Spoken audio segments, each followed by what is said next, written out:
أعوذ بالله من الشيطان الرجيم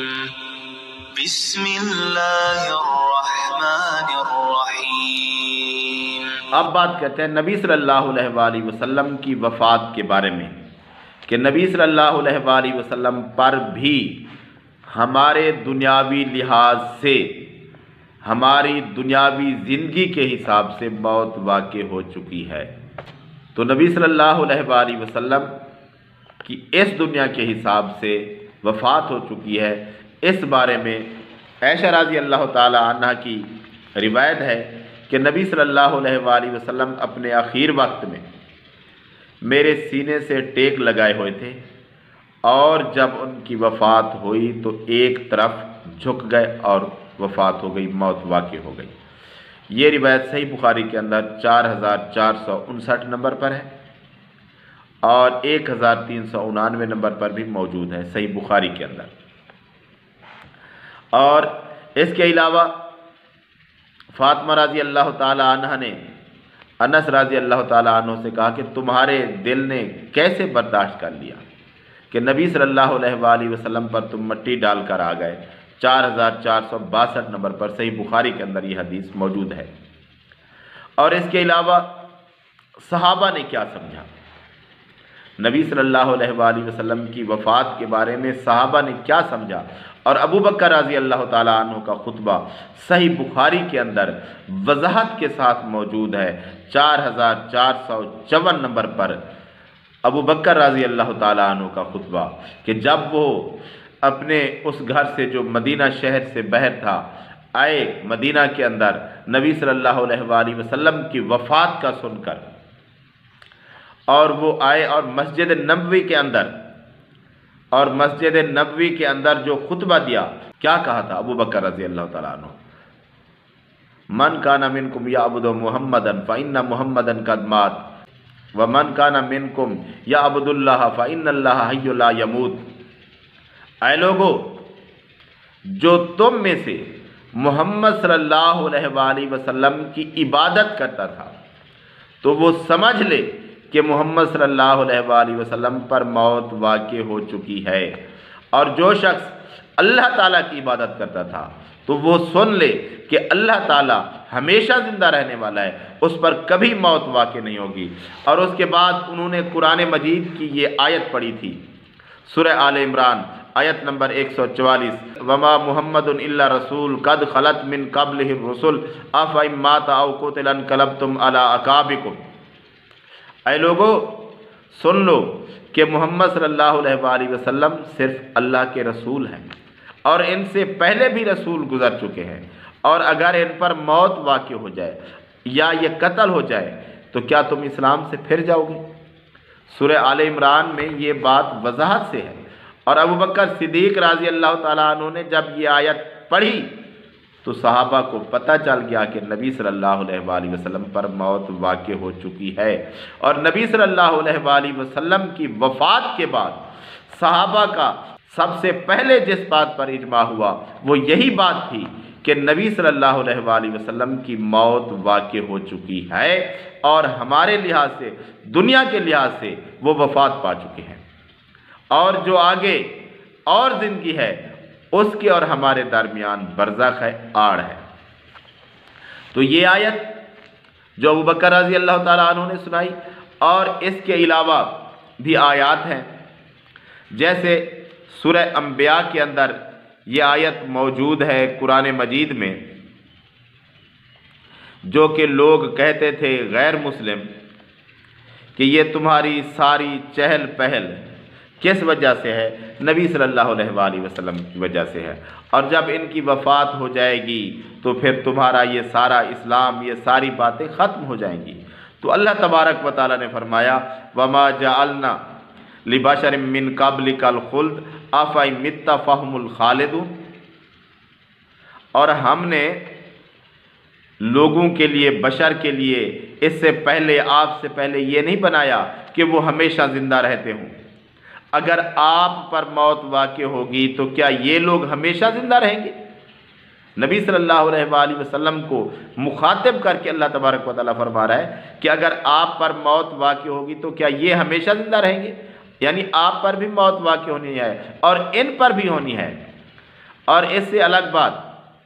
سب لوگ کہتے رہتے ہیں کہ عیسیٰ علیہ السلام زندہ ہیں، عیسیٰ علیہ السلام زندہ ہیں۔ بھئی عیسیٰ علیہ السلام زندہ ہیں، اس سے مراد یہی ہے کہ باقی فوت ہو چکے ہیں تو عیسیٰ علیہ السلام زندہ ہیں۔ اگر باقی لوگ بھی زندہ ہیں تو پھر عیسیٰ علیہ السلام کا زندہ ہونا کون سی الگ بات ہے؟ تو پھر تو کوئی نئی بات نہ ہوئی کہ عیسیٰ علیہ السلام زندہ ہے۔ عیسیٰ علیہ السلام کی بات الگ اس لیے ہے کہ باقی پیغمبروں پر موت واقع ہو چکی ہے اور عیسیٰ علیہ السلام ابھی تک زندہ ہے اور ان پر بعد میں موت واقع ہوگی۔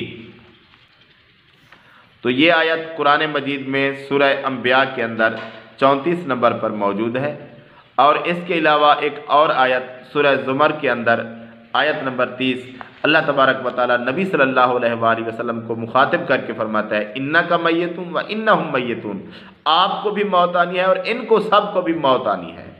تو نبی صلی اللہ علیہ وآلہ وسلم کو اللہ تبارک و تعالیٰ نے مخاطب کر کے ان 3 جگہوں پر یہی فرمایا ہے کہ آپ پر موت واقع ہونی ہے۔ نبی صلی اللہ علیہ وآلہ وسلم کی وفات سے، موت سے پہلے اللہ تبارک و تعالیٰ نے بتا دیا تھا کہ نبی صلی اللہ علیہ وآلہ وسلم پر بھی موت واقع ہونی ہے۔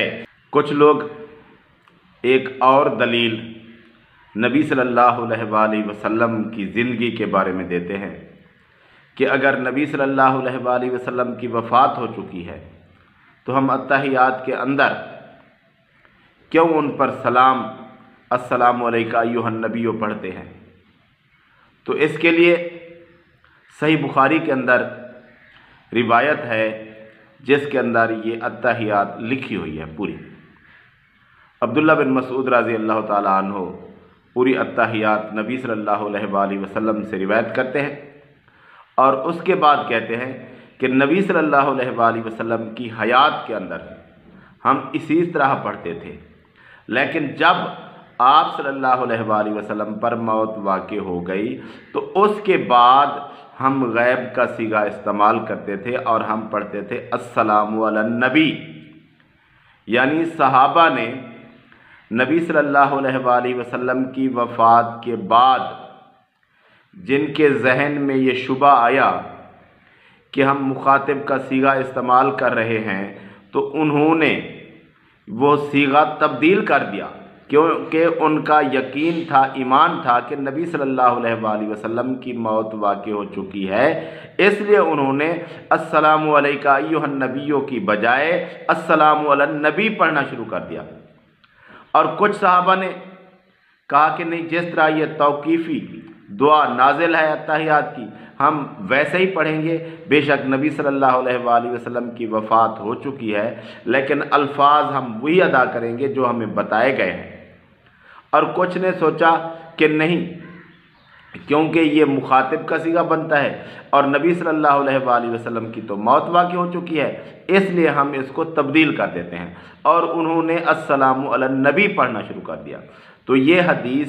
صحیح بخاری کے اندر 6265 نمبر پر موجود ہے۔ تو پتہ یہ چلا کہ صحابہ کا یہ عقیدہ تھا کہ نبی صلی اللہ علیہ وآلہ وسلم کی وفات ہو چکی ہے، اس لیے تو انہوں نے یہ صیغہ تبدیل کیا تھا۔ تو ان آیات سے یہ بات واضح ہو جاتی ہے اور احادیث سے یہ بات واضح ہو جاتی ہے کہ قرآن مجید میں نبی صلی اللہ علیہ وآلہ وسلم کی موت کا ذکر ہے، اور صحابہ کا بھی یہی اجماعی عقیدہ تھا، اور سلیمان علیہ السلام کی موت کا واقعہ قرآن مجید میں ہے، اور یوسف علیہ السلام کی موت کا واقعہ اور ان کے جسم کا موسیٰ علیہ السلام کے ساتھ جو ریلیٹڈ واقعہ ہے وہ بھی حدیث کے اندر موجود ہے۔ تو ان ساری باتوں سے یہی بات واضح ہوتی ہے کہ کوئی بھی ہستی ہو،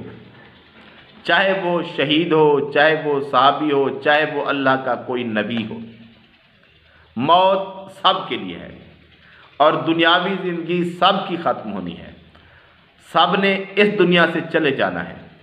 اور اس کے بعد کوئی کسی کے کام نہیں آئے گا۔ اس دنیا میں جو لوگ رہے ہیں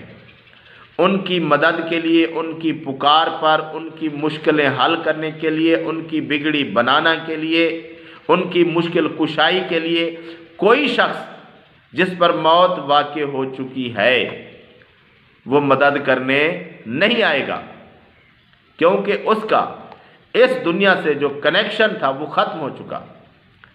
اب اس کی ایک الگ داستان ہے، الگ معاملہ ہے، جو ہمارے معاملے سے، ہمارے واقعات سے الگ ہے۔ ان کا اور ہمارا کنیکشن اب ہمیشہ کے لیے ختم ہو چکا ہے۔ ہاں، ہماری دعائیں ان کے لیے جو ہیں وہ ہم کر سکتے ہیں، اور اس کے علاوہ ان کی تعلیمات پر بھی ہم عمل کر سکتے ہیں، اور آگے انبیاء اور ان کے علاوہ جنہوں نے سفارش کرنی ہے وہ یوم حشر سفارش بھی کریں گے۔ لیکن ابھی فی الحال کے لیے صرف ہماری دعائیں ان کے لیے ہیں اور ان کی تعلیمات ہمارے لیے ہیں۔ باقی مدد، پکار، فریاد رسی، یہ سب کچھ ہمارا اور ان کا کوئی کنیکشن نہیں ہے، ہمارا اور ان کا کوئی رابطہ نہیں ہے، اور ان سب لوگوں پر جو اس دنیا سے چلے گئے ہیں موت واقع ہو چکی ہے۔ یہ ہر مسلمان کو سمجھ لینا چاہیے کہ کوئی نیک شخص جس پر دنیاوی لحاظ سے موت واقع ہو چکی ہے وہ زندہ نہیں ہے، چاہے وہ صحابہ میں سے ہو، چاہے وہ کوئی اور ہو، چاہے وہ کوئی شہید ہو، چاہے وہ کوئی نبی ہو، سب پر موت واقع ہو چکی ہے جو اس زمین سے چلے گئے ہیں۔